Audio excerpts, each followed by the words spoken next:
mana Allah menyembunyikan keberadaan roh serta data-data induk setiap manusia dan jin yang pernah hidup di dunia.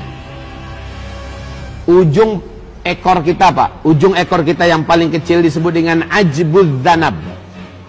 Disebut dengan ajbuz zanab. Ini dijadikan oleh Allah Subhanahu wa taala sebagai pusat penyimpanan seluruh data dan memori hidup seorang manusia.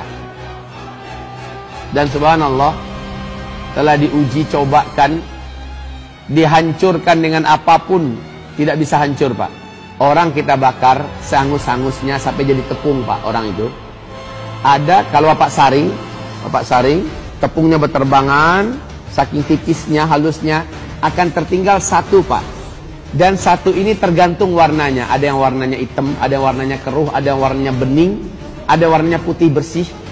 Tergantung bagaimana orang ini hidup di dunia. Dan yang pecahan kecil itu, ya, disebut dengan ajbuz zanab dalam hadis.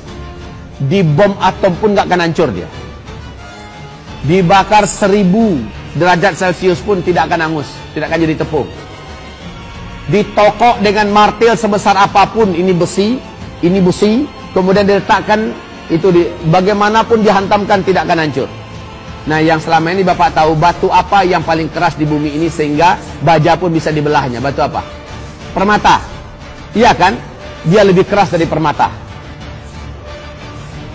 Dan ini disebut dengan ajbuz zanab. Semua data-data manusia akan tersimpan di ajbuz zanab itu dengan sempurna.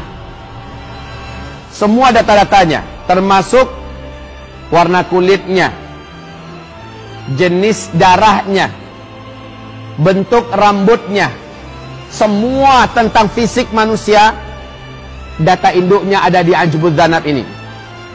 Pada saat itu, manusia dengan mudah dihidupkan oleh Allah.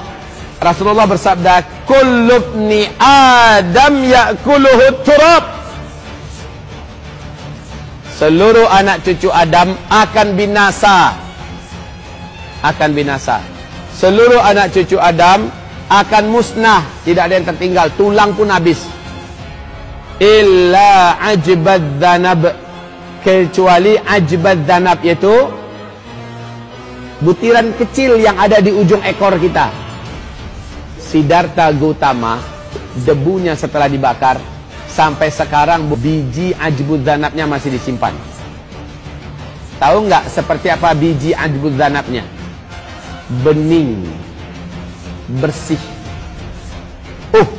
Ustaz, kalau penjahat biji ajbuz zanabnya hitam.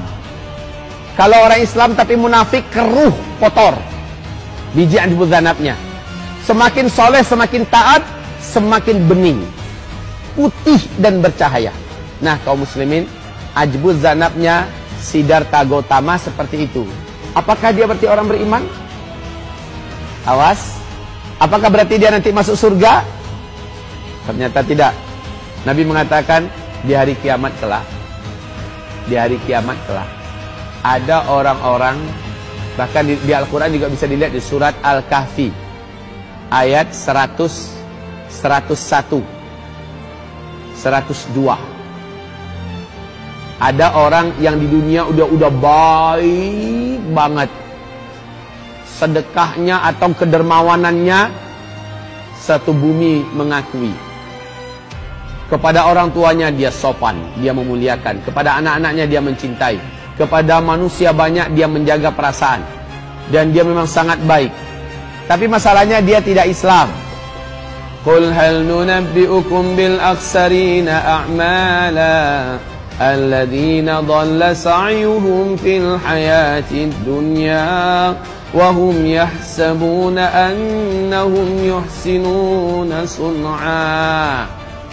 Ulaika alladzina kafaru bi ayati rabbihim wa liqa'ihi fahabitat a'maluhum fala nuqimu lahum yaumal qiyamati wazna. Jadi ada orang yang di dunia ini baik, sehingga ketika dibakar ajbuz zanabnya warnanya bening.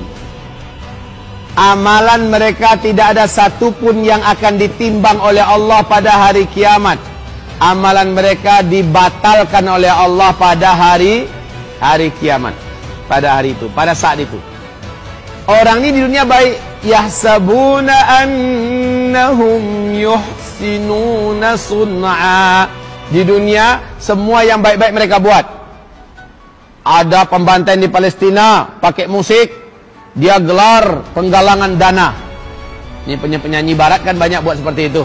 Lalu tolong anak-anak Palestina, save Palestinian children.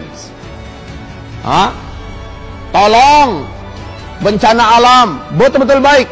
Artis-artis juga tampil jadi orang yang baik. Kemaknya dia bagus, tapi dia kafir. Dia kafir, kemaknya dia bagus. Dermawan, banyak di mana-mana ditolongnya, dibantunya.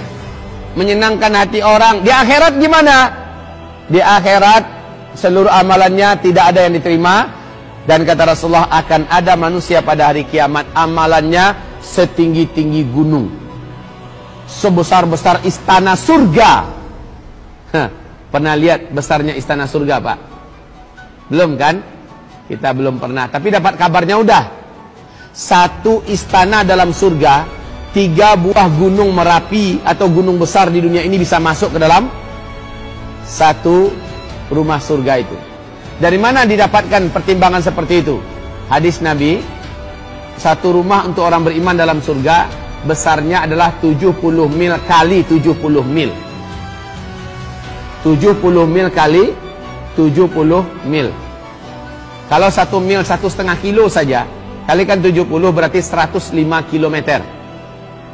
105 km, 105 km. Gunung Merapi di Sumatera Barat itu, Bapak Ibu, kalau Gunung Merapinya dipasang kayak gini, lalu dibuat bujur sangkar, ya. Ini paling-paling dari sini kemari hanya 35-40 km saja. 35 atau 40 km, 40 km, 40 km. Lah, sementara rumah kita nanti di surga, gedenya, panjangnya, lebarnya 105 km kali 105 km. Tapi memang demikian, makanya berani saya katakan, besarnya satu istana nanti dalam surga dapat diisi oleh 3 buah gunung. Besarnya itu, Masya Allah. Tingginya Masya Allah. Ajbuz Zanab ini tadi, orang tadi itu amalannya ada yang sebesar gunung. Lalu dia mulai berharap dia akan selamat oleh banyaknya sumbang-sumbangannya itu.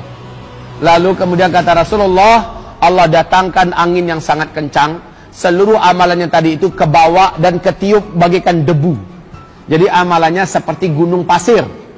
Datang angin yang sangat kuat, lalu dibuatnya rata, tidak tersisa sedikit pun.